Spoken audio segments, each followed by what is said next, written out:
2, ready.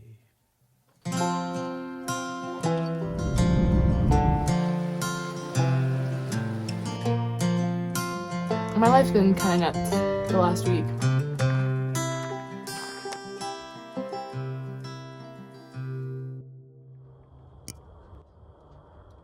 Before I get into it, I wanted to thank Skillshare for sponsoring another video. Over the last 4 months, I've talked a lot about how I first joined Skillshare using their free trial back in 2020 when I started to get serious about doing YouTube, and how most of the classes that I've taken have had something to do with video production, creativity, planning, productivity, that sort of stuff. However, this month I actually strayed away into a different corner of classes. Last month when I was in Moab with Blake, I got really into the idea of learning how to play the guitar. However, I didn't take any steps into actually learning until I took the class How to Learn by Mike Boyd. The class gave me the inspiration and the tools that I needed to get my butt moving, and so a few days ago now I finally asked Blake if I could borrow his guitar, and I spent an entire afternoon in Sedona taking my first lesson. So yeah, Skillshare is a wonderful platform for those of us who want to take education into our own hands, and the first 1,000 people who use this link will get a 1-month free trial of Skillshare. So if you're interested in learning more about a certain subject or just how to better navigate the path that you've chosen, feel free to use this link in my description.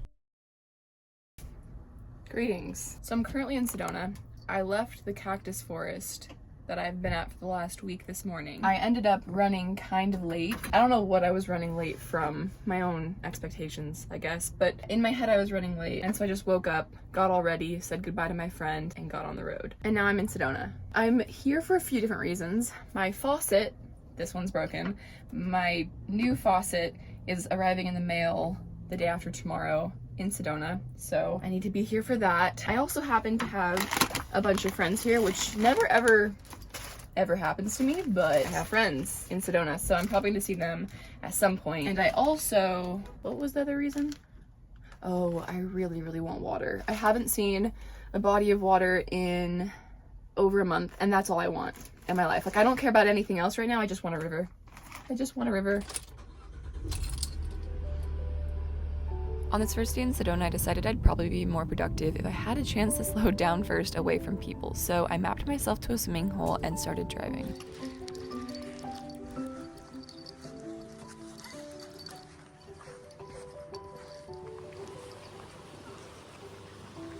I am mucho major lost right now.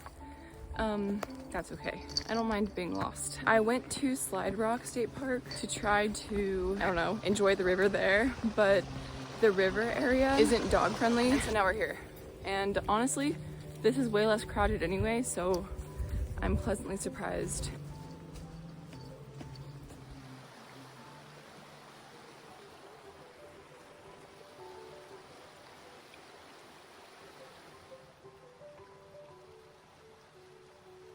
We spent a few hours here just journaling, mostly about how unsure I was about whether or not my decision to come back to Sedona was a healthy one. I mean, I made the decision to come back to this area out of necessity. I didn't have heat or running water at this point, and I needed to be somewhere familiar to fix everything. But I also knew damn well that there was a high possibility of falling back into the lonely, anxious headspace that always comes when I'm in a place as van-friendly as Sedona. Looking back exactly a week after this day on the river is kind of nuts, because these moments were some of my last moments of loneliness on the road before everything kind of came full circle. But that story is for later.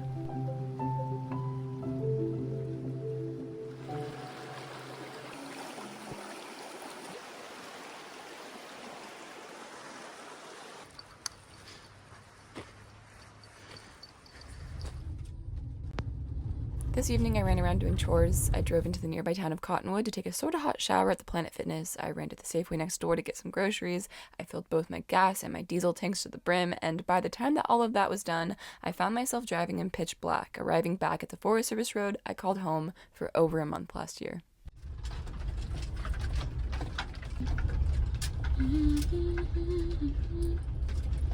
We're home, and we are not about to get stuck. Oh my god.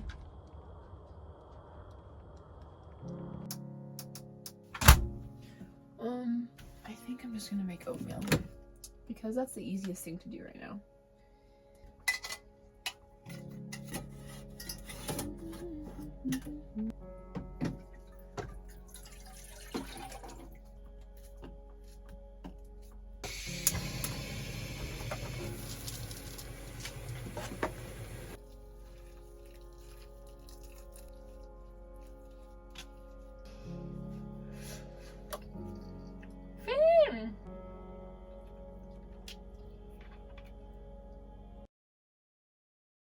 So I'm gonna name this next segment all the things that I wasn't saying out loud. I don't know how to explain correctly how big of a deal it is to not have running water and to not have heat. When I don't have running water, my dishes are dirty, my sink is dirty, my hair is not clean, I cannot shower in my sink. Your gray water starts to smell like cheese. Not having running water is kind of a big deal. Also, not having any heater, or heating blanket. I was sleeping very, very cold, and getting out of bed in the morning was nearly impossible. I think that night or the next morning, I decided that I wasn't gonna have a video that week. I decided, screw it, I'm gonna stop filming, I'm just gonna focus on fixing my van and getting it travel ready, because I cannot live in this state. The next day, once I ordered a new faucet and a new heating blanket, I kind of just put around. Maddie was in the area, so I got to see Maddie. That was really, really nice. Overall, I was just trying my best to not freak out. And then I ended up around sunset back on Forest Service Road 525. And that is when the thing that I gave up on finally happened.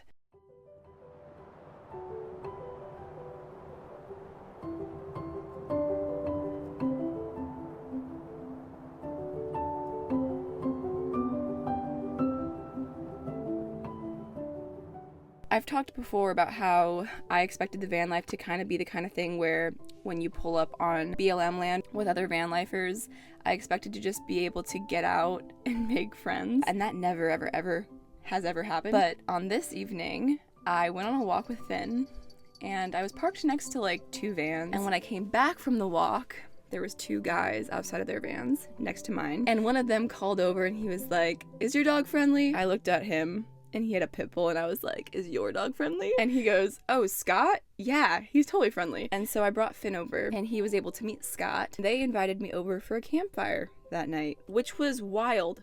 It's like my first time being invited over to a campfire. And so that night I did. I went to the campfire, and it was the 2 of them, myself, and then a couple named Nate and Nikki. It was a blast. It was honestly a blast. Over the next 4 days, the group expanded. My friends Blake and Joe, who I've put in videos before, they joined, as well as a guy named Brandon. He just showed up with Go-Gurts as a peace offering. Before I knew it, I was having the van life experience that I always thought that I was going to have.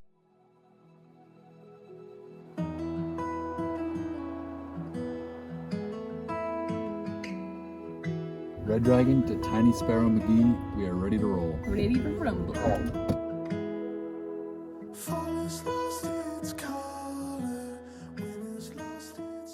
For so long, I pictured what it would be like to have a week like this, to go on adventures to old ruins, to turn strangers into friends with the help of nightly campfires. In total, I was with this crew for a week, and it was by far the most full circle experience of my van life so far. Before this week, I saw Sedona as the home to some of my loneliest moments on the road, but now, it's quite the opposite.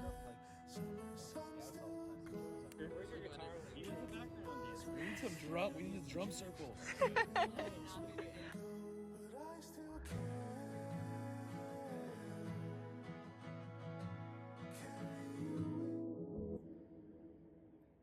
So I had decided in the beginning of the week to take the week off to fix the van, but instead I took the week off of YouTube to be able to cultivate new friendships, which meant that by the end of my time in Sedona, I still had not fixed my faucet, I still had not fixed my heater or my heating blanket. The second to last day that I was in Sedona, Thomas, Scott's dad, he offered to take a look at my heater to see if we could figure out what was wrong with it. And the guy crawls under the van and diagnoses the problem. My fuel line had fused together, melted again. He was like, "Oh, I can fix that." And I was like, "What?"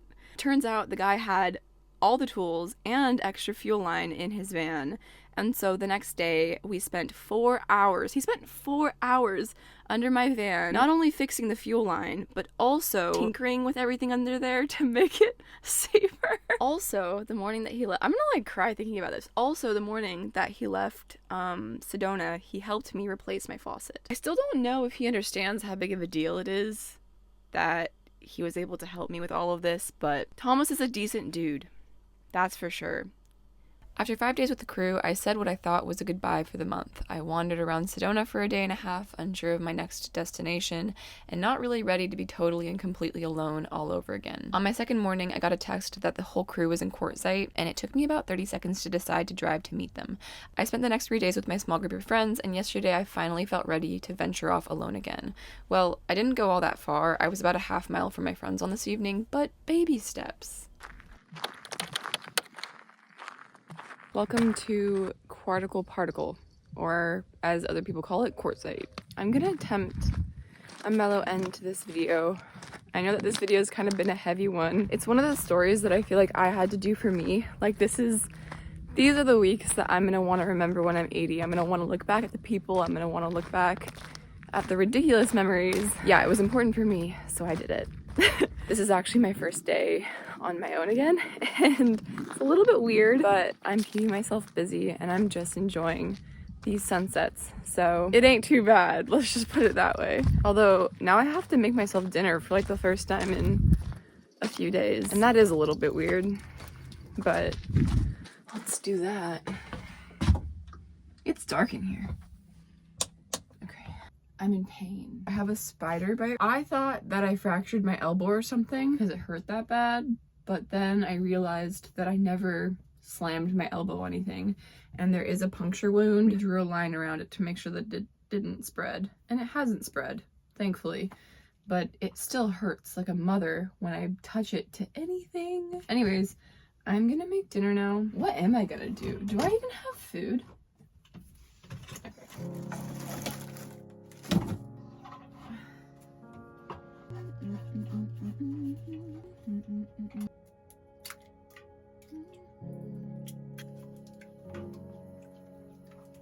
I think there's something so special about stuff happening when you least expect it, or like when you finally release the pressure on something. It kind of sucks that you can't have what you want or even what you need when you want or need it. Like, just because we want or need human connection doesn't mean that we can just have it or force it. If this exact same situation had happened a year ago, I don't think that I would have been ready. And I don't really know how to explain what I mean by that. I just think that, like, I, as a human, I don't think that I would have had the, I want to say confidence. I'm not confident now, but a year ago, I definitely would not have had the self-assurance to be able to, like, hang with a bunch of 32, 35, 39-year-olds. Like, no, that would not have happened. Or I would have been really anxious the whole time. And that kind of goes with all of life. Like, I really don't think that YouTube started working until I was ready for it to work. Like, my skill set was ready for it to work. I don't think that I started making friends until I was ready for them to work. The art of patience. I'm not a very patient person. I think it's easy to think that just because you don't have it now or you can't have it now, you'll never be able to have it.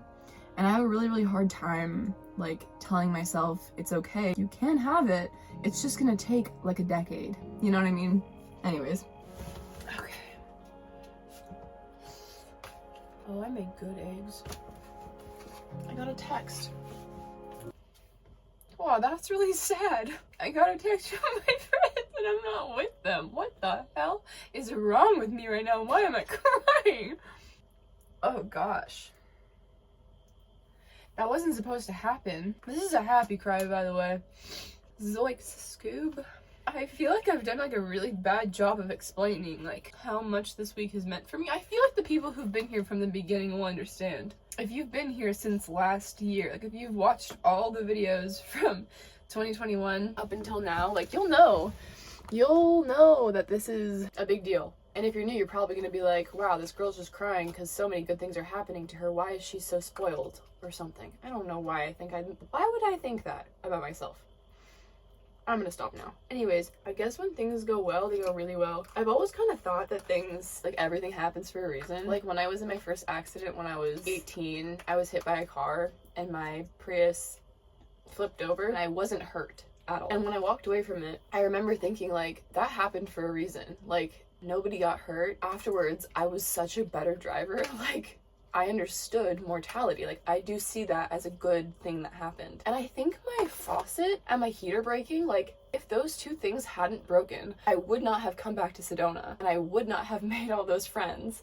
And on top of everything, I wouldn't have had the chance to get to know Thomas better while he was fixing my stuff. I'm so emotionally exhausted. I just need to stop talking. I need to go take care of my gosh dang elbow. I need to figure out what to do about this. Does anybody know? Poisonous spider bite. How long until I have to worry? Should I be worrying now? Thank you guys for being here. Thank you for being some of the good in my life. I very much appreciate it. You didn't have to sit here and watch me cry, but I apologize for that. Hopefully it won't happen again for a long time. Bye. Yesterday. My eyelid is peeling. Why is my eyelid peeling? I look like an egg. Ouch. I think being bad at things is my new favorite thing. Oof. Please do not judge me. I do not have any olive oil. When I was like, describe yourself in one word, and you were like, Blake. I think the one word should be gentle. Gentle? Yeah. I'll take that. Yeah.